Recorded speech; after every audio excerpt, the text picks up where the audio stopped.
Ouça agora na RCI, programa Entre Livros. Entrevistas com autores, organizadores e especialistas em livros, com foco no conteúdo da obra. Apresentação, Rosimeire Salles. Olá, ouvinte da rádio RTI, você que está aí nas ondas da M1320, você que está também, né, nos acompanhando aí pelas redes sociais, YouTube, Facebook, site Sempre RCI. Então a gente está aí com alcance, né, para as pessoas internautas e também para você que está acompanhando da sua casa, do seu carro, do seu trabalho e em Foz do Iguaçu e região aí, né, trinacional. Programa Entre Livros, sempre, né, como sempre, está aqui abordando temas para conhecimento geral, a gente traz as informações de dentro do livro, a gente torna acessível a vocês, né, o conteúdo das obras. E hoje nós estamos aqui com uma autora convidada que já esteve aqui conosco, Adriana Kawati. Seja bem-vinda, Adriana. A gente vai te apresentar aqui. A Adriana, ela é graduada em Engenharia Eletrônica e é mestre e doutora em Engenharia Biomédica. A Adriana já esteve conosco porque ela também é autora das obras Síndrome do Impostor, Tecnicidade Conscienciológica, Manual de Leitura Lúcida. Então, se você entrar no canal do YouTube e colocar Entre Livros Síndrome do Impostor, vai cair lá no programa que ela gravou. Então, são essas obras aí. A gente quer, né, falar hoje sobre o último lançamento da autora, Autopesquisa Conscienciológica. Essa obra ela faz parte de uma coleção. A gente vai pedir para a Adriana depois contar toda a história para a gente, né, o que representa essa coleção. E a gente quer começar, Adriana, perguntando para você. O título do seu livro é Autopesquisa Conscienciológica. O que é autopesquisa? Para quem nunca ouviu falar desse termo. Olá, Rosemary, olá para todos. Bem, autopesquisa é pesquisa de si próprio, né? Ou seja, como que a pessoa estuda ela, né? Compreende melhor ela, faz processos de mudança, de reciclagem, né? Para melhor. Então, é bem como a gente fala mesmo de pesquisa na área acadêmica, né? Vou pesquisar para descobrir algo, vou pesquisar para melhorar algo. Então, a mesma coisa, só que para a gente, né? A gente olhando para a gente, para si mesmo, como é que a gente pode fazer isso? Então, a autopesquisa é isso, né? É pesquisar para se compreender e para se melhorar, né? Seria mais ou menos isso. E Agora, nesse caso, muitas ah, pessoas falam sobre autoconhecimento, que é conhecer a si mesmo. O que seria assim de diferente que você vê assim que é o diferencial da autopesquisa para o autoconhecimento em si?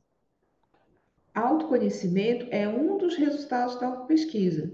Se eu me pesquiso, eu vou me conhecer melhor, eu vou saber mais sobre mim mesmo, né? Agora, eu também posso fazer um movimento, um estudo, para me melhorar, né? Então, assim, para eu superar um traço fardo, né? Ou para eu começar a usar um traço forte, um traço força, a usar melhor as minhas qualidades. Então, reciclar alguma coisa do nosso temperamento. Às vezes a gente tem um temperamento mais introvertido e às vezes a gente precisa ficar um pouco mais extrovertida. Então, é um processo não só de se conhecer, mas um processo de se melhorar. O que a gente falaria de reciclagem intraconsciencial na posologia, né? De recim. Seria também esse diferencial, ele é maior. E ainda mais sobre, quando a gente está falando de autopesquisa conscienciológica, é o paradigma consciencial. Então, isso quer dizer que a gente vai levando um paradigma que nós temos várias existências nessas dimensões, nessa dimensão, nós temos várias dimensões, nós temos as energias. Então, é um processo mais amplo que só o autoconhecimento que a gente costuma ouvir. É importante você falar do paradigma consciencial, porque aí muda até o enfoque, né? Fiquei tentando pensar na relação que você fez com a pesquisa e a autopesquisa, né? Então, a gente tem no meio acadêmico várias formas de se fazer pesquisa. Então, você vai lá, faz uma pesquisa de campo, você vai, colhe entrevistas, por exemplo, né? Coleta dados, faz análise bibliográfica de algum tema. Então, tem várias maneiras de se fazer uma pesquisa no âmbito, vamos dizer assim, das ciências, né? E aí, quando a gente pensa em autopesquisa, ela é diferenciada dessas maneiras de fazer pesquisa, né? Ou a gente aproveita esse, vamos dizer assim, esse know-how que a ciência tem e traz para o âmbito da autopesquisa. Como que é assim na prática?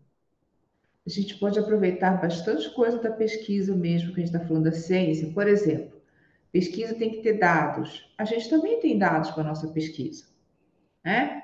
Vamos lá, vamos ver, vamos estudar, por exemplo, uma hipótese de a gente ter tido uma vida passada específica.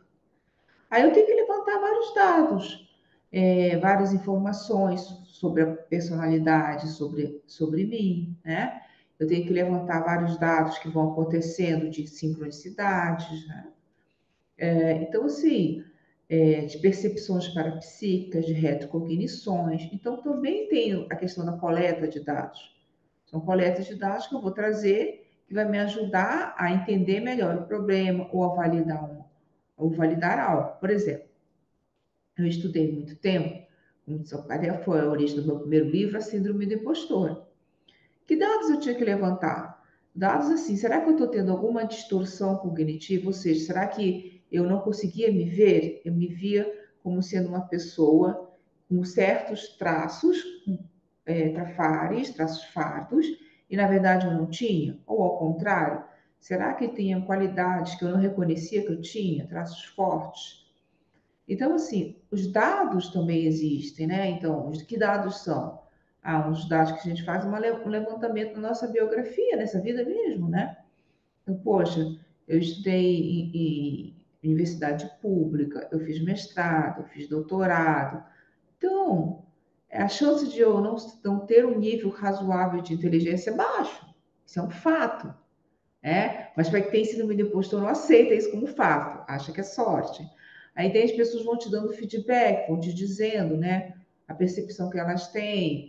Então, assim, e aí você vai aumentando a quantidade de dados, também, não deixam de ser dados, são nossos fatos, para ajudar na pesquisa. Então, isso também é importante. O que eu vejo que a gente não se aplica, gente, muito, é questão de estatística. A estatística na pesquisa é mais complexa, ainda mais no considerando o paradigma consciencial, né? Às vezes existe um parafato, que eu quiser aquele fato que não é necessariamente dessa dimensão, que é muito importante, que você percebeu, e ele vai ter que contabilizar de algum modo na sua pesquisa, né? Por exemplo, uma projeção, né? Uma projeção consciente, né? E aí isso entra algumas informações para a autopesquisa. Então, ele dá para aproveitar algumas coisas, sim, do que se usa normalmente na ciência, mas para a Conscienciologia a gente tem um algo a mais, né? Que o paradigma nos traz isso, né? Então, que é a multidimensionalidade, né? Também tem várias dimensões. Então, aquilo sou eu ou é da consciência que está comigo, da outra dimensão? Então, as coisas são mais complexas, né? Mas a gente dá para aproveitar algumas informações. Que, por exemplo, a pesquisa bibliográfica, para a gente é importante também, porque eu só fui pensar em síndrome do impostor porque eu li um livro sobre isso. Alguém me falou, já foi uma sincronicidade interessante, né? Há muitos anos, antes de eu estar na Conscienciologia, alguém tinha me falado quando eu fui defender o doutorado, mas eu não dei importância para aquilo na época. Aí, 10 anos depois, estudando sobre a visão negativa, trafarista da vida, né? Que eu fui lembrar desse feedback que tinha me dado, eu fui atrás dos livros. Então, ver os livros, aí eu li artigos científicos, tinha artigo científico mostrando que tem um alto índice na academia, né? Então, eu passei muito tempo da minha vida, aliás, até hoje, sou professora universitária, então estou na academia. Então, qual a influência do meu meio nisso, né? E aí tem artigo científico sobre isso. Isso vai ajudando também a gente a compreender melhor, Mas se compreender melhor também, será que tem relação? Estar no meio acadêmico, isso reforça ou não reforça? Né? Então, isso tudo tem coisa que dá para a gente aproveitar, assim, o modo, algum modo da metodologia, dá para a gente trazer para a Conscienciologia, que é uma ciência, né? Então, algumas coisas são importantes também. É. Não, eu fiquei pensando assim, se a gente vai é um processo de autoestudo, né? Você, Isso, vamos pensar assim, você analisar os seus comportamentos, as suas atitudes, os seus sentimentos, a sua forma de se manifestar, a sua forma de interagir com o outro. Então, se a gente não está nem prestando atenção em nada disso, a gente simplesmente vai vivendo, as coisas vão acontecendo, a gente vai sentindo, a gente vai reagindo, a gente vai, né, levando a vida. Mas na hora que você começa a se observar, é diferente, né? Aí entra o processo de autopesquisa, né? Porque aí você, ok, tá, isso aconteceu. Por que que isso aconteceu comigo, né? sim, O que que essa pessoa tem de relação comigo? Por que que isso me afetou? Eu acho que isso é bacana da gente aprofundar, né? Porque uma coisa é assim, ó, eu quero entender sobre alguma coisa em relação a mim mesmo. Aí eu posso ir lá fazer uma entrevista com os meus pais, saber como é que eu era na infância, como é que eu era, sim, como que você me via na juventude, né? Vai fazer uma enquete aí com seus amigos. Olha só, o que que você acha que eu tenho de mais positivo e de mais negativo? Então, é uma coleta de dados, né? Você está trazendo sim, sim, é informação uma para coleta de você. dados. E Aí, aí, então, agora, a hora que você para e você começa a se avaliar, olha, mas ó, eu senti isso quando encontrei com tal pessoa. Ah, mas em outra situação também, eu também senti. Aí você faz o comparativo. Eu acho que é isso, né? Essa riqueza e- que a gente tem isso. de olhar para a gente mesma e tirar, extrair, né, das relações e das situações, elementos para a gente aprofundar cada vez mais, né? Por aí, você concorda? Isso é uma parte, que é a autopesquisa te visando o autoconhecimento. E a Tá. outra parte é, você identificou que você tem um problema que você quer resolver, né? No meu caso, a questão do síndrome do impostor, eu não assumi meus trafores, tinha dificuldade em várias áreas, até profissionais, né? Então, eu ia para o concurso público, para docente, eu desisti em cima da hora, porque eu não vou passar mesmo. Então, tem vários processos. E aí eu comecei, e vem a outra parte da autopesquisa, que a gente Hum. fala que é a pesquisa, autopesquisa reciclogênica, de reciclagem, de mudança. Então, aí você começa a mudar a sua atitude, né? Você começa a mudar alguns hábitos. Então, você começa a aplicar técnicas para mudança.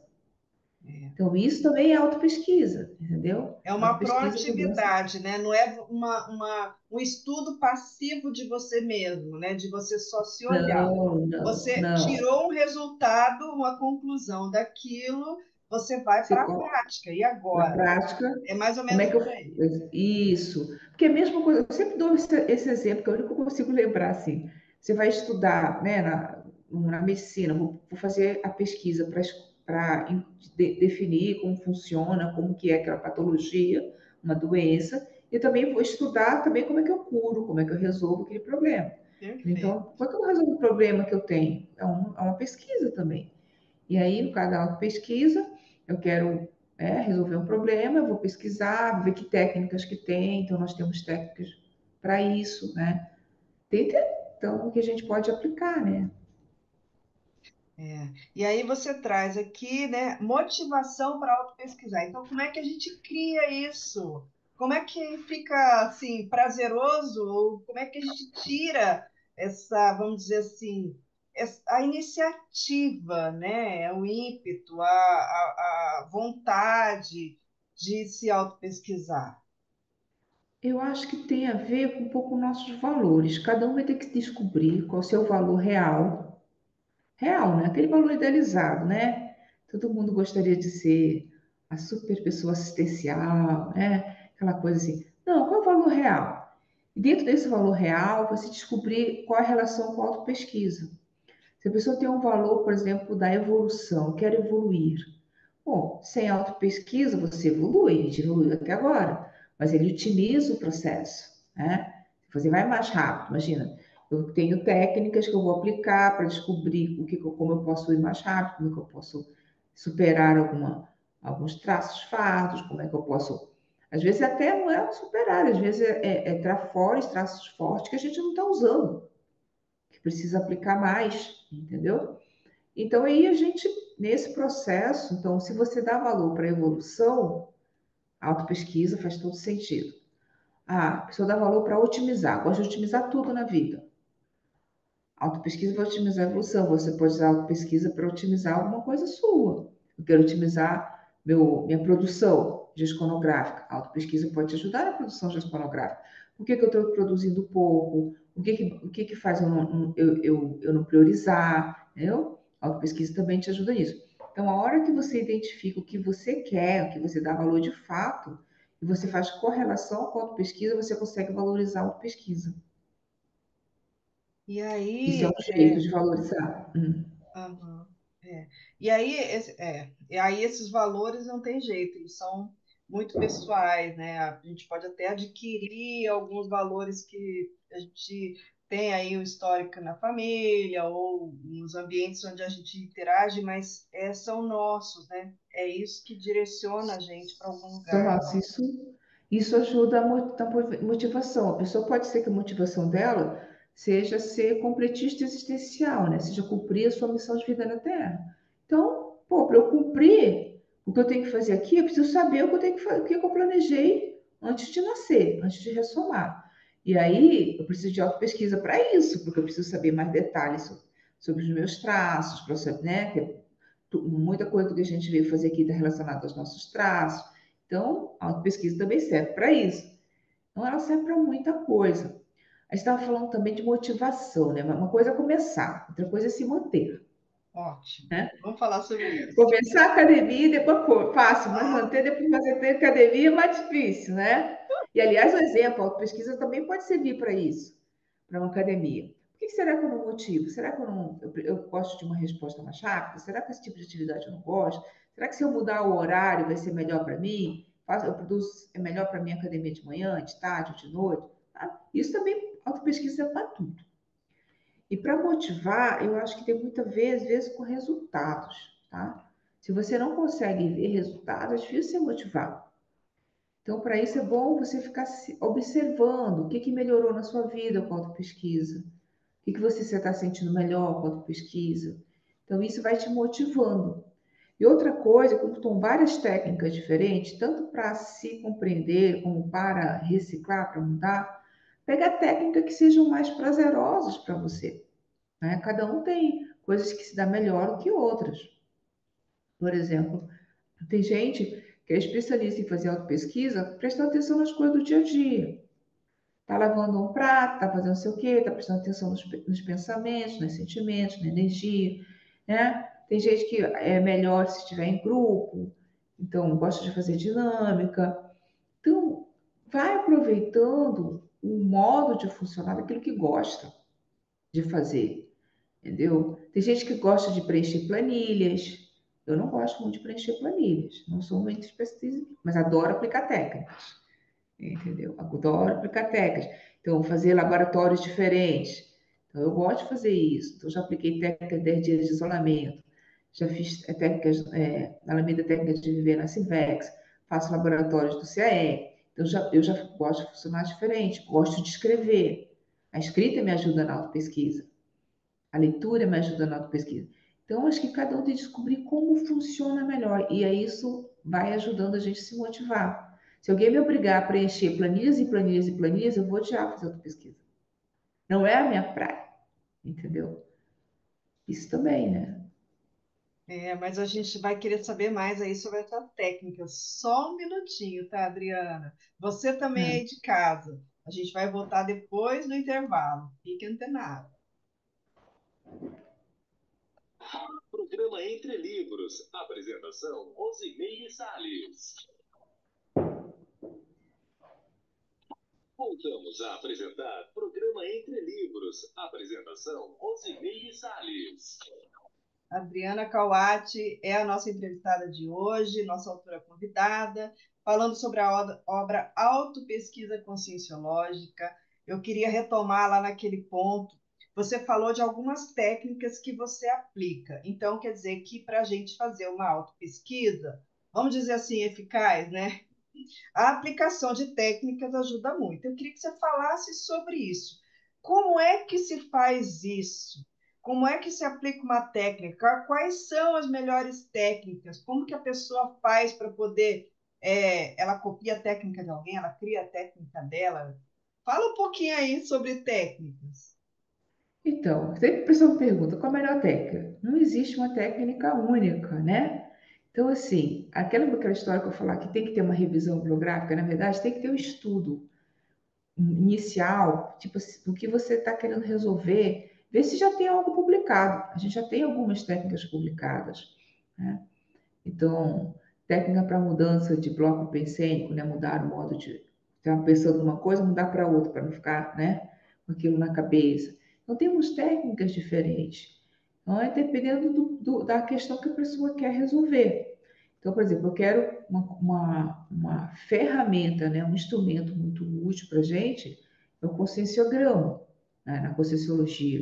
A gente tem 2.000 perguntas. Aquilo é um instrumento para fazer autopesquisa do tipo de para autoconhecimento, para identificar as coisas, né?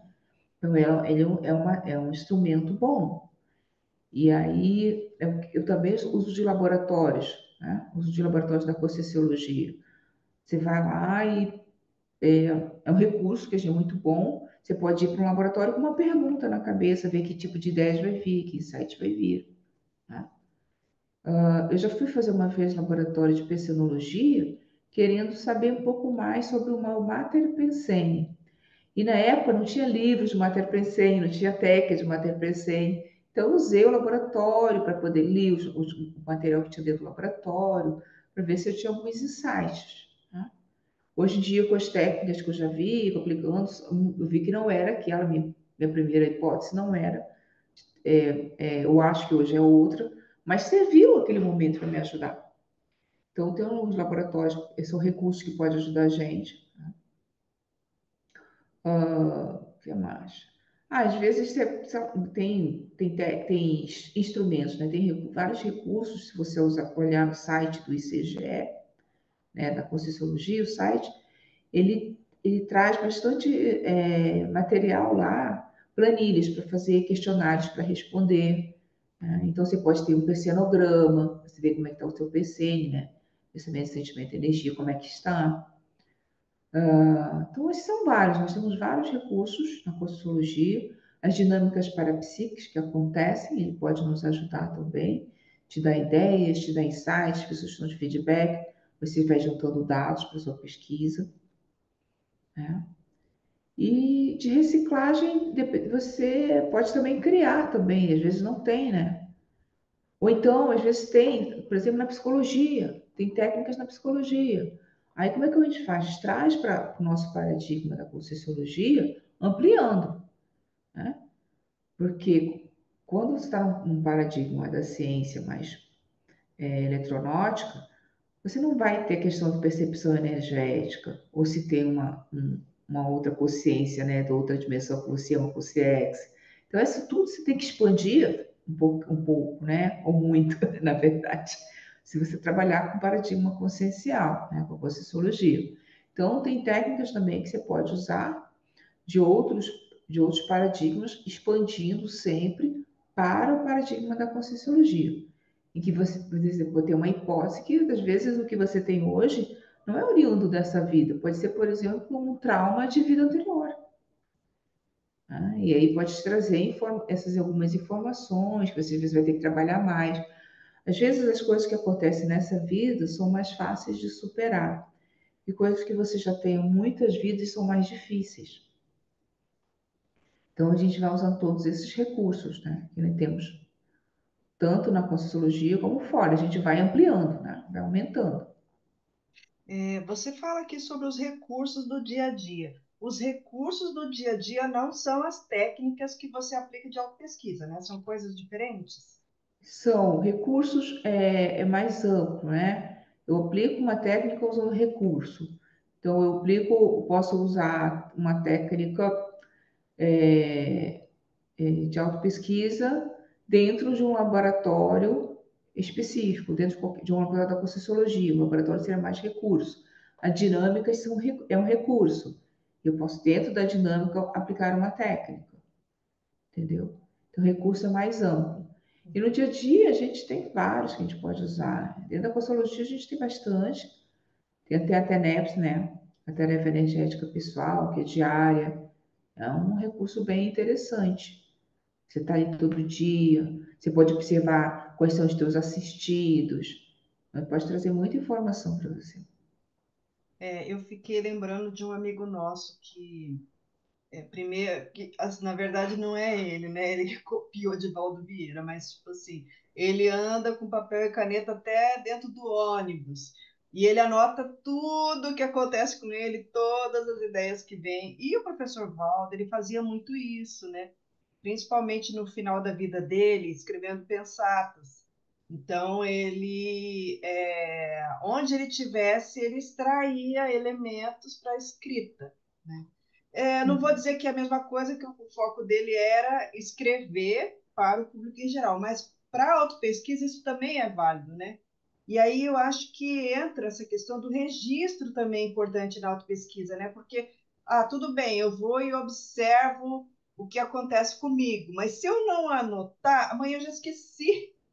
E aí depois eu Já, nem tenho como comparar, ou não tenho como aprofundar aquilo porque a informação passou. Vamos falar um pouquinho sobre isso? Tá, a gente faz a pesquisa, mas a gente tem que escrever também, né? eu tenho assim, eu tenho caderno espalhado em vários locais, tenho caderno dentro do meu carro, tenho caderno do lado da minha cama, entendeu? Então, assim, isso eu tenho um caderno da bolsa que eu levo para a dinâmica, que vai para o laboratório. Eu gosto muito de papel. Às vezes é mais difícil de organizar. Eu antigamente usava papel avulso, depois comecei a usar caderno, que pelo menos tem em algum lugar juntinho. Então, tem estoque de caderno em casa e de caneta. Então, isso é uma coisa. Eu já andei uma época com uma bolsinha que fosse pequenininha para a gente poder andar para tudo que é lado, porque nem toda roupa de mulher tem bolso, né? Então, eu tinha umas bolsinhas de tecido, tipo aquelas chinesas, sempre com Uhum. papel e caneta. Também já fiz isso um tempo. E outra coisa, hoje em dia, o celular, né? Dá para você criar um Google Forms, por exemplo, e que você já vai digitando ali e vai ficar tudo em planilha. Isso também é possível. Então, a gente vai criando, e eu acho que aí cada um vai vendo o seu melhor jeito de funcionar. Às vezes, se eu estiver muito cansado, de manhã, né, eu acordo no meio da noite, gravar no celular também dá para você gravar a sua projeção, para você não esquecer. Só um instantinho.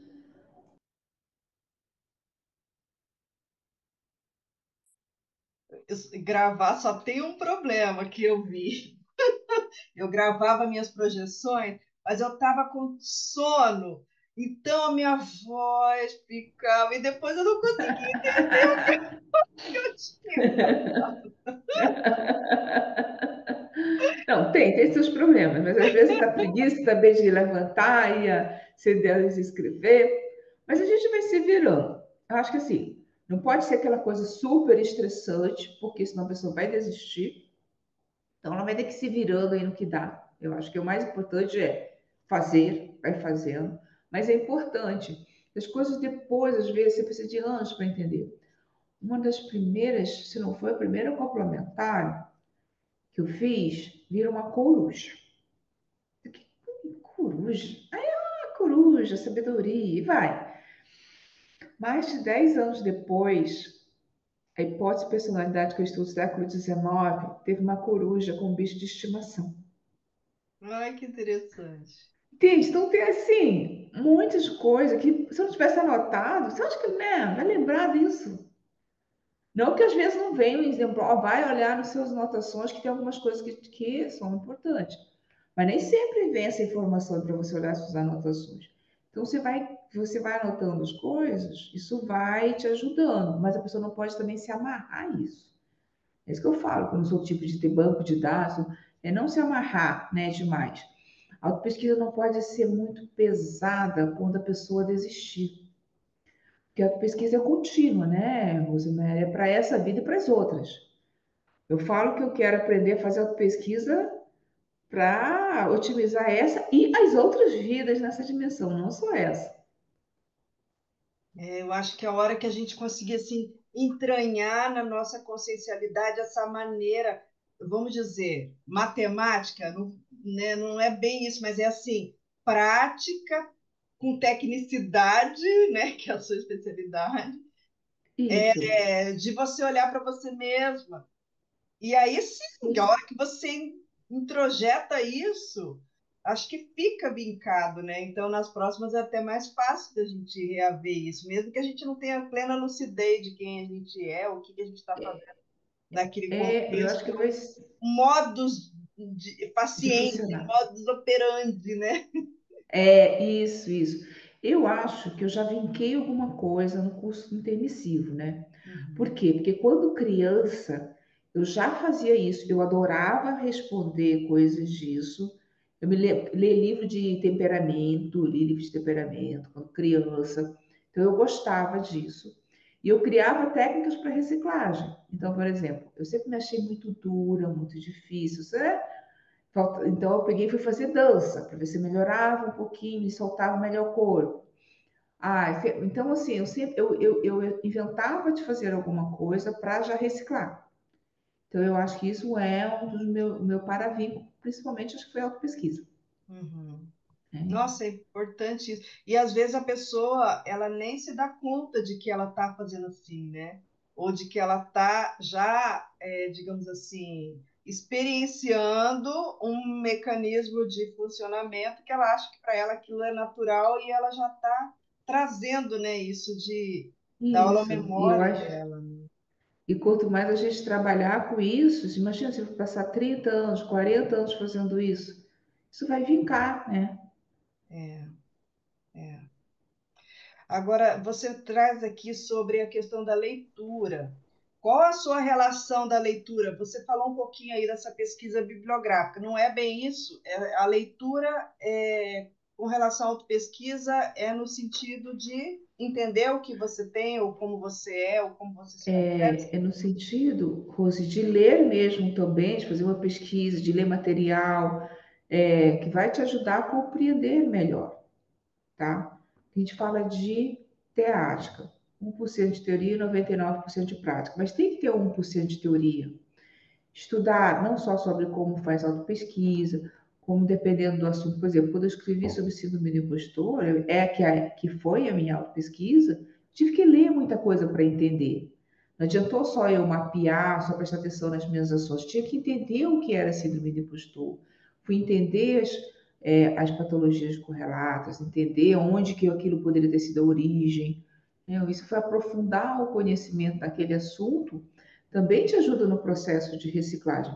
Porque você vai pensando nas técnicas que você pode aplicar, que tem mais a ver com aquilo, que tem mais a ver com você também. Então, tem uma parte da leitura que é importante, realmente. Eu pensei também na questão da mental somaticidade, né?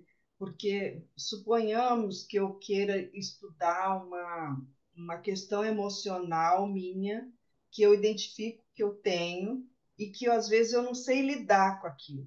Na hora que eu estou estudando, na hora que eu estou lendo, eu estou entendendo e levando para a cognição, né? Eu estou passando pelo crivo do mental soma para compreender aquilo.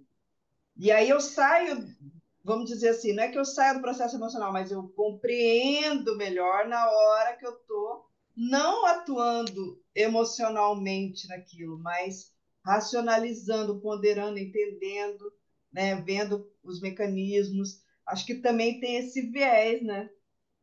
Tem. E uma das coisas que a gente sempre trabalha muito na Conscienciologia é definição, né? E às vezes basta a gente ir na definição daquilo que a gente quer entender, cai a ficha. Então, às vezes, é um sentimento que a gente não sabe direito dar um nome. Quando a gente consegue dar nome para aquilo, já a gente já fica mais tranquilo, já esclarece muita coisa, né? Dar um nome para alguma coisa que é um tipo de ansiedade, o que é isso? Não é ansiedade, é um tipo de incômodo. Então, por exemplo, dicionário, você compreender o dicionário de emoções e sentimentos, Só de você compreender isso, às vezes, já te dá uma acalmada, né? E ajuda também no processo de mudança, isso também. Então, tem a parte intelectual de compreender que ajuda, né? Muitas vezes a gente não sabe o que a gente tem, o que a gente está passando, e quando você vê aquilo e entende, se também depois também fez, nossa, é isso mesmo. Muita gente que lê o meu livro fala que é a primeira coisa que a pessoa se identifica. Então, saber daquilo já ajuda, né? E a É. parte, vai a parte E às vezes a pessoa de não sabe estudo. dar nome para aquilo, mas já existe um nome, Já né? Seja existe. na conscienciologia, seja na própria psicologia, seja nem em outras áreas, né? Aquilo já foi assim abordado por alguém, já foi estudado por alguém. E aí às vezes a pessoa começa do zero porque ela passa por uma experiência, mas se ela buscar, ela vai compreender melhor sob o E vai, viés de e vai, outra e pessoa, né? E vai mais rápido, às vezes, né? Porque que a outra pessoa já escreveu, já publicou o que sente, já publicou como reciclou, como mudou. Então, você já pode aproveitar a experiência do outro e ir mais rápido. E, aliás, é para isso que a gente escreve, né? Para ajudar que os outros irem mais rápido que a gente foi, né? A gente tá tudo lá para ajudar as pessoas, né? E aí você traz aqui o passo a passo da autopesquisa. Eu acho que a gente já foi falando um pouquinho, né? Mas o que você pode trazer a mais para a gente? Eu acho que é mais ou menos isso mesmo, de você, né, tentar identificar o que você. Primeiro, acho que começa aquele negócio de tentar identificar o que você está precisando. Né? Às vezes é se conhecer melhor mesmo, tipo assim, eu nem sabe, nem conheço direito as minhas emoções, minhas qualidades, não conheço, né, quais são as minhas limitações, quais são os meus valores. Às vezes é um nível, às vezes mesmo, de autoconhecimento. E daí outra coisa, passo é o que eu quero melhorar, o que eu quero mudar, né? Ela vai aplicando técnicas. E eu acho que é bom também fazer um balanço, né? Eventualmente está fazendo um balanço para você ver a sua melhoria e poder se animar, valorizar mais a própria pesquisa. É, acho que é importante, né? Você tocou aí sobre a questão do balanço, mas como que eu vou chamar assim, é você extrair, né? Extrair daquilo para promover a reciclagem, porque eu vejo assim, o que a gente está fazendo aqui? A gente está tentando acelerar a nossa evolução. E aí, como é que a gente faz isso, né? A autopesquisa ela vai fazer isso, né? Ela vai ser um acelerador, ela vai Vai ser ser um, acelerador, né, porque da você nossa tem evolução. técnica para ajudar nessa aceleração, entende? Aham. Então, por exemplo, que vê, às vezes as pessoas ficam um tempão para escrever um livro. E aí o que está faltando é autopesquisa. Entendeu? Ver onde é que estão os meus gargalos, por que que eu não consigo, eu tenho algum trauma. E às vezes não, às vezes é porque a vida da pessoa é desorganizada. Então a autopesquisa vai ajudar a pessoa a organizar melhor a vida. Como é que eu organizo a vida? Né? Como é que eu consigo priorizar? Então, assim, ela está para otimizar todo o nosso processo, a autopesquisa. E aí, você traz aqui também os otimizadores. Então, tá, o que que ajuda, né? O que que ajuda mais? O que que ajuda mais? Uma das coisas que eu falo muito e que é o meu modo de funcionar e que eu estou tentando ajudar os nossos alunos de autopesquisa, que é a questão de ficar atento, lembrar de autopesquisa o tempo inteiro. Aquela questão de ser segunda natureza. Né? Estou aqui conversando, por que que eu estou conversando, o que que eu estou sentindo, o que que eu estou percebendo as energias, tá fácil, tá difícil, e aí vai.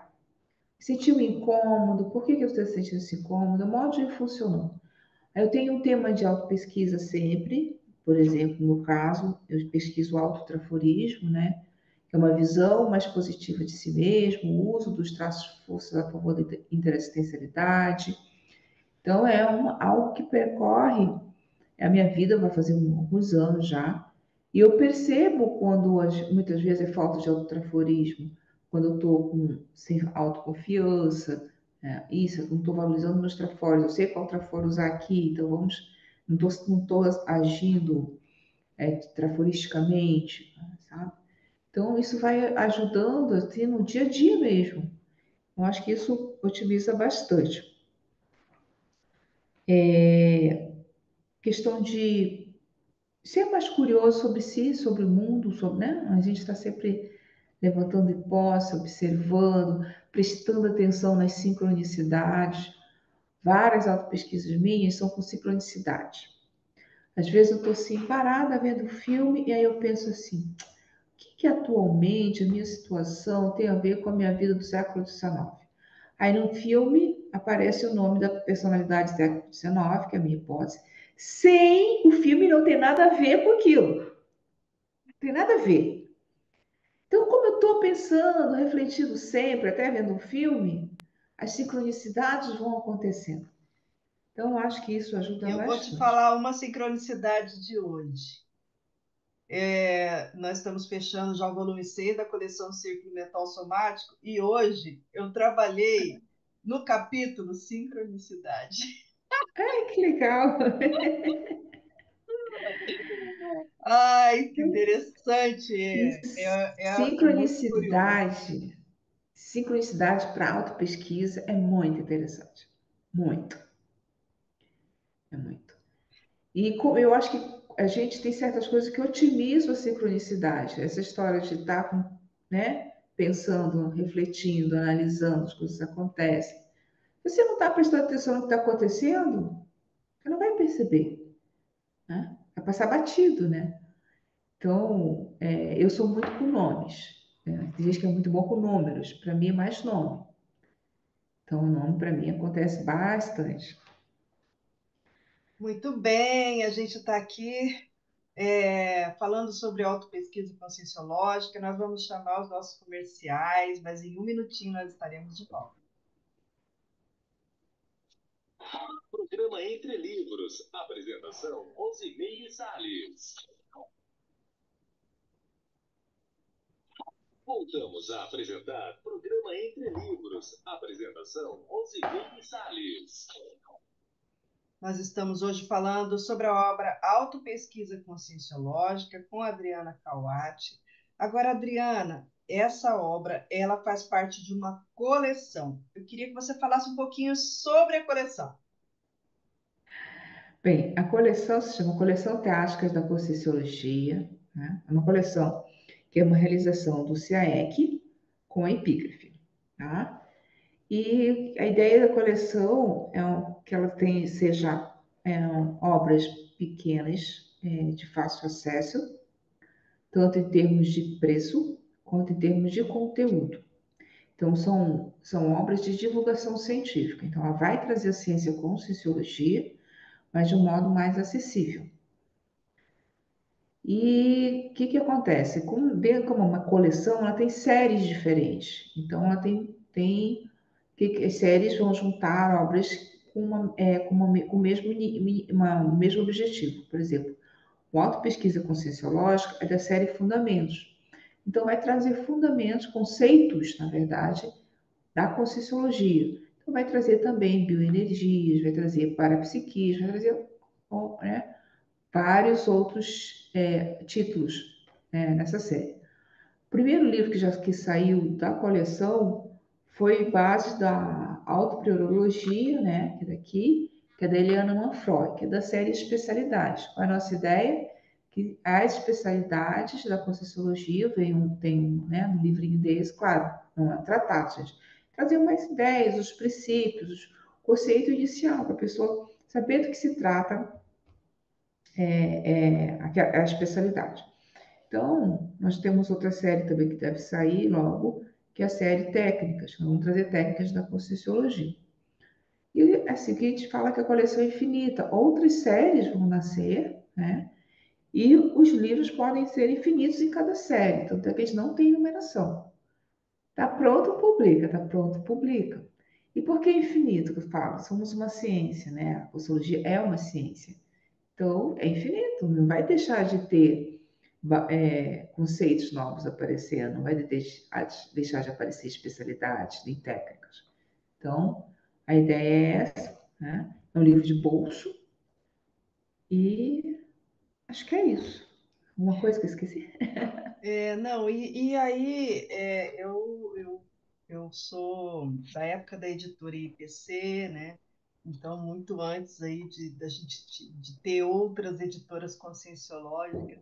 E eu me lembro que já existia uma ideia de se fazer uma coleção O que é, igual tem, né?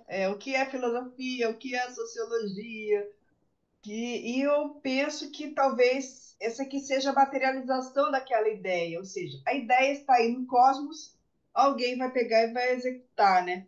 Mas eu queria saber assim, ok, a ideia, né? Ela, vamos dizer, ela não é nova, mas você encampou e materializou. Como é que foi assim, você acessar essa ideia? Da onde você assim, vou fazer uma coleção. Como é que foi isso assim? E aí, Então, como essa é que a gente história, chegou até a primeira publicação, né? tá, essa história, eu não sabia desse negócio, eu fui saber depois, né? Já Você que você nem pensou sabia. nisso, eu não Ah, sabia que você tinha se pensado nisso. Primeiro, comecei a ter projeção com livros, livros pequenos, tá? E também começou a aparecer em dinâmica, em curso de campo, vários livrinhos. Uma primeira vez foi assim, vários livros sem capa. Eu falei, não pode ser eu para escrever isso tudo. Como que eu vou escrever isso tudo? Então eu fui juntando as peças, sabe? Foram projeções. Eu falei assim, não, isso são livrinhos simples, né, pequenos. Eu sabia, eu tinha visto o livro, era pequeno. E aí eu fui juntando tudo. De vez em quando eu chamava alguém, mas nunca dava certo. Isso foi uns 17 anos assim. Não, 15. Eu já comecei, já lançamos já tem um tempo. 15 anos mais ou menos assim. 14 anos. Aí quando foi no meio da pandemia,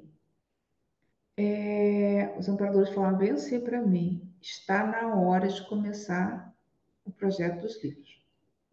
Eu agora? Cheio de coisa. Não, agora tem que ser agora. Falei, bom, aí eu peguei, pedi uma licença do meu trabalho que eu podia tirar, tirei 2 meses de licença para tentar colocar minha vida em ordem. Rabisquei 2 livros iniciais, dei de falar de pesquisa e tal, comecei a ideia. E aí eu levei a ideia para o CAEC, para a Epígrafe, né, que aceitaram o projeto, que eu já levei o projeto como coleção, com série, que eu sabia disso, e queria que fosse traduzido, seria que fosse espalhado para o mundo. Minha ideia, eu sou meio megalomaníaco, acho, gosto assim, não, tem que espalhar para o mundo, eles são de baixo, e assim, pré-requisito, uma das coisas que é importante é que seja de baixo custo, o valor não pode ser caro, para todo mundo comprar e dar de presente para os outros. Então, isso tudo estava na minha cabeça, sim. Então, o projeto que foi feito pelo CAEC, pela Epígrafe. E eu falei com umas amigas do projeto. A Eliana Manfroy falou: eu quero, eu quero, eu quero, eu quero, eu quero. A Eliana, a Jaqueline Narras, né? Que a Jaqueline Narras é, hoje em dia, co-organizadora junto comigo da coleção. Não, eu quero. Aí nós começamos a fazer uma escrita diária, todos os dias, de 5h30 às 8 da manhã. E aí a Eliana Manfroy foi a primeira que ela conseguiu fazer. Começar a escrever, a publicar o livro, foram um ano e pouco. Um ano e eu acho que 2 meses, mais ou menos, um mês, bem pouquinho. Mas assim, a gente ficou escrevendo todos os dias, 2 horas e meia, durante um bom tempo. Não me lembro se o total deu 6 meses. Coisa um pouco, acho que foi 6 meses e 8 meses para a gente fazer a publicação. Acho que foi isso. Não sei mais ou menos o tempo exato. Então, a gente, assim, a Eliana dedicou muito, e a gente sabe que naquele período ela já estava doente, né? Mas ela acordar, que a gente acordava, fazia, como estava na pandemia, a gente fazia um campo de escrita remoto, e aí foi muito, sim, aí quando ela entregou o livro, agora, claro, né, o livro da Eliana já vem quase pronto na nossa mão, né? Já vem redondo, então não foi um livro difícil de trabalhar. Mas qual foi a dificuldade que a Eliana falou no lançamento? É como não tinha ainda uma chapa. Nossa chapa era muito simples. A gente sabia que tinha que ter epígrafe, a gente sabia que tinha, como é que seria a referência, algumas coisas muito básicas, mas detalhes, tipo, precisa ter princípios dentro de da especialidade, eu não tinha pensado nisso. Então, a Helena conseguiu captar mais ou menos quais informações básicas precisava ter em todos os livros que fossem da série especialidade. Então, a gente usa isso já como recomendação para os outros autores que estão escrevendo nessa série. Então, essa foi a grande dificuldade. E também foi a minha dificuldade escrever autopesquisa, porque para a série Fundamentos, para o público de primeira vez, um livro de divulgação científica, qual a linguagem que a gente usa? Eu tinha acabado de lançar um livro, que eu tenho que me ensinar de Conscienciológica, muito técnico, né? Uma linguagem assim, da Conscienciológica, se eu precisar me esforçar para deixar muito claro tudo, né? O público leigo. E nesse não, teve que ser assim. Então, eu vi assim, foi muito interessante isso, eu acho que, e hoje em dia eu percebo algumas vezes que eu estou trabalhando, né, com a escritorina Manfroy, né? E quem não sabe, ela é consciex, né? Ela dessumou já, não está nessa dimensão. E eu falava para ela, você vai ser a paradora dessa coleção, preciso de ajuda.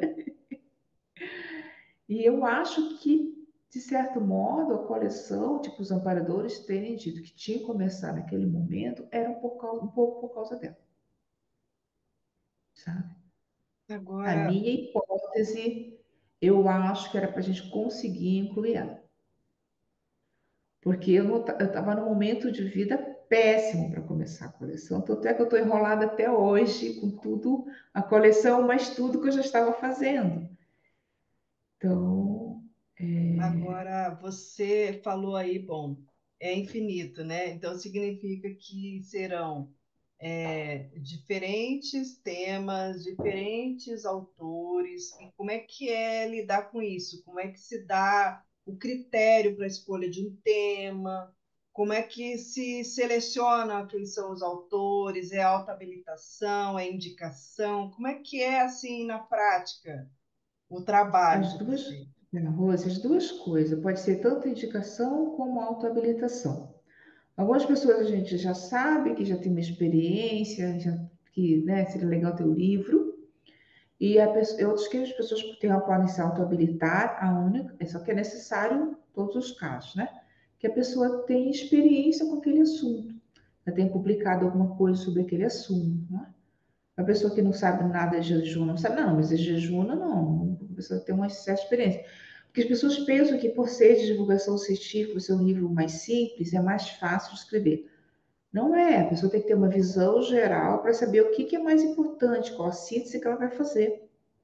Não é um livro que é para um jejum, que não conhece nada que ele escrever. Porque ele tem que ter esse conhecimento amplo daquele assunto para sintetizar e colocar numa linguagem acessível. Então, tem que ter alguma coisa publicada ou uma experiência comprovada naquele assunto.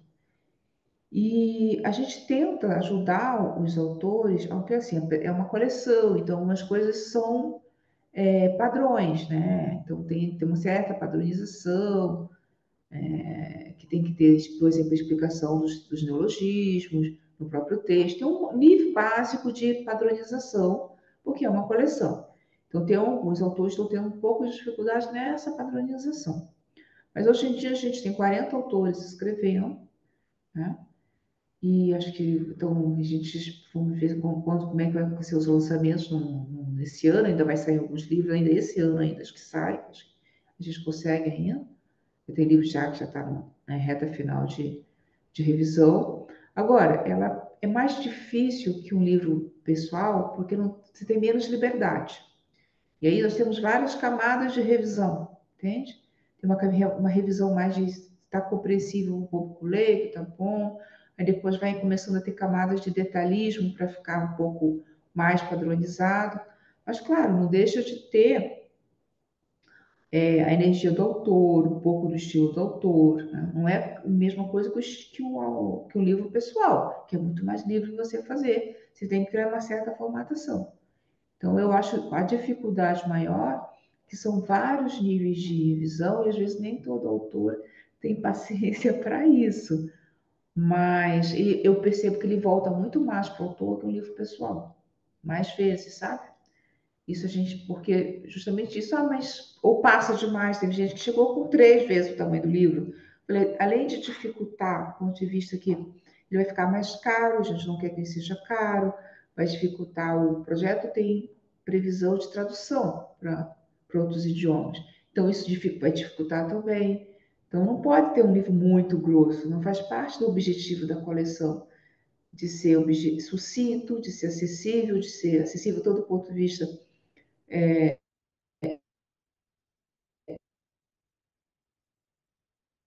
De... A gente teve aqui uma pequena falha no seu áudio.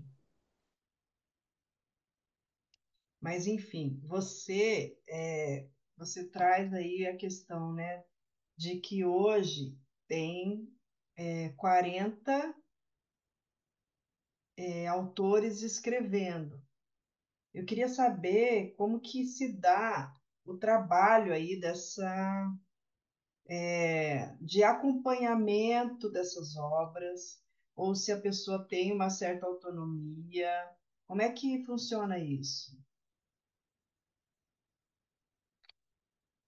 Vamos ver se a gente consegue recuperar aqui a Adriana.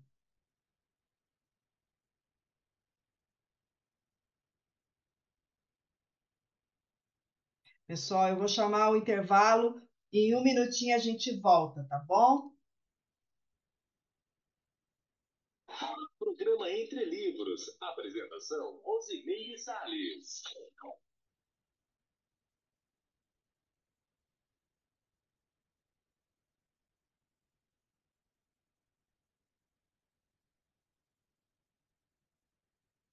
Voltamos a apresentar Programa Entre Livros. Apresentação: Rosimeire Salles. O programa Entre Livros se propõe a fazer a divulgação do conteúdo das obras. Então, a pessoa ela tem aí uma obra publicada e a partir disso, a partir do programa, a gente tem esse diálogo com o autor, a gente entende, né, o livro do ponto de vista do autor, não do que está escrito, mas de como, né, ele elaborou a obra e tudo mais. A gente está aqui hoje com a Adriana Kawati, nós estamos aqui com um pequeno probleminha técnico, mas ela já está entrando novamente. Enquanto isso, né, a gente agradece você por todos esses anos aí. Nós estamos completando, o programa Entre Livros está completando, gente, deixa eu ver aqui qual é o número, 253 programas. Então, nós já estivemos no ar por 250 semanas. Então, desde 2019 a gente está aqui. Infelizmente, a gente está perdendo aqui o contato com a Adriana. Assim que retomar, a gente volta até você. Só um minutinho.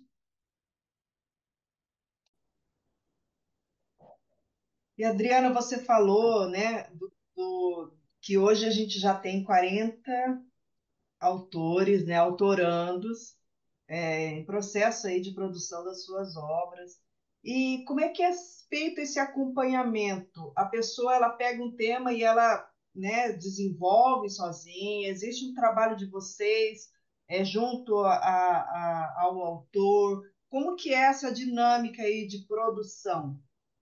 Então, Rose, por enquanto, ele está sozinho. A única coisa que a gente tem é uma atividade gratuita, promovida pela CAE, que é o Unescom, que é um campo de escrita semanal, que é feito dentro do laboratório dentro do CAEC. É o único acompanhamento que a gente está tendo, assim, às vezes pergunta para a pessoa como é que está o tempo, se precisa mais tempo, mas a gente está pensando ainda em como que a gente pode ajudar nesse processo.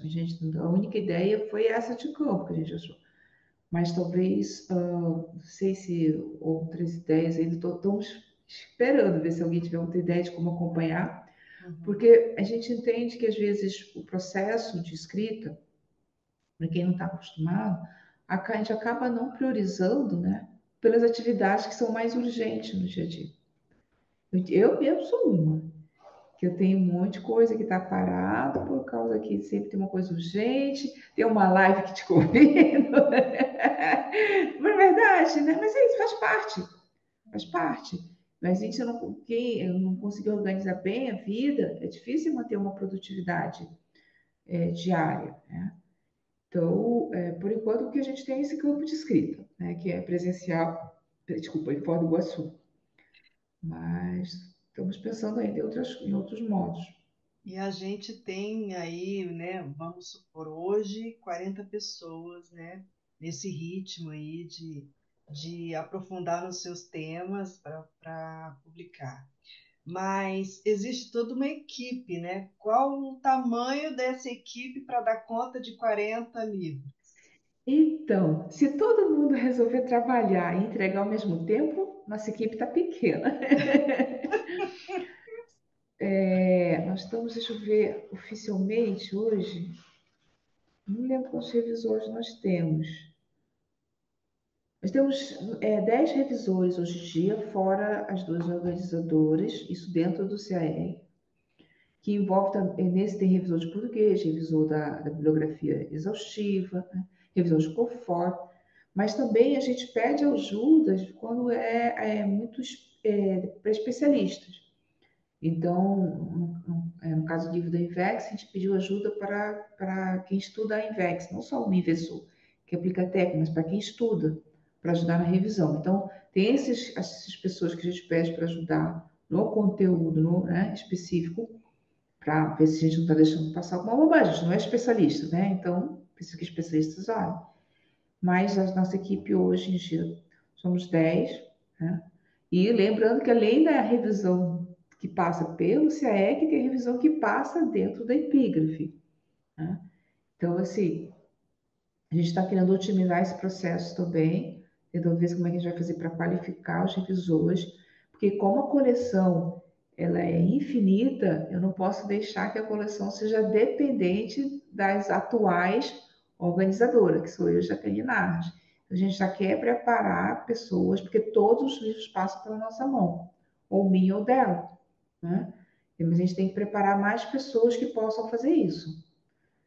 E aí, se a pessoa quer escrever, ela faz como? Ela entra em contato com vocês para apresentar o tema dela? Como? Entre em contato com a gente pelo e-mail coleção teáticas, que é colecal, né? Assim, Cecília, colecalteáticas@caec.org.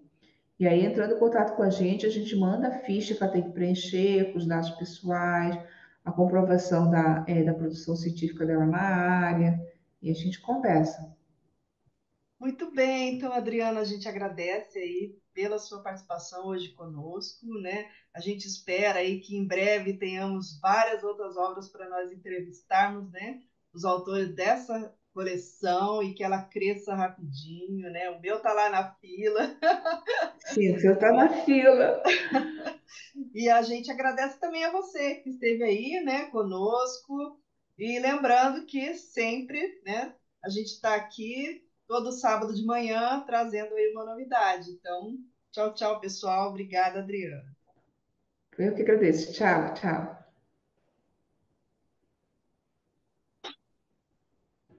Você acabou de ouvir o programa Entre Livros com Rosimeire Talhos, aqui na RCI.